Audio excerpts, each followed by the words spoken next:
Alright, what's up sa inyo mga boss? So, share ko lang to sa inyo mga bossing, no? Kung naghahanap kayo ng Twitter mga bossing sa mga DIY projects nyo, mga speaker mga bossing, no? So, try nyo tong HK na 2 inches mga bossing, no? 20 watts nga pala mga bossing, so 4 ohms. So, maganda itong gamitin sa mga DIY projects mga bossing.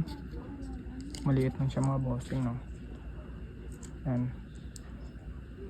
Maganda yung kalansing mga bossing kahit na maliit mga bossing, no? So sound check natin mga bossing.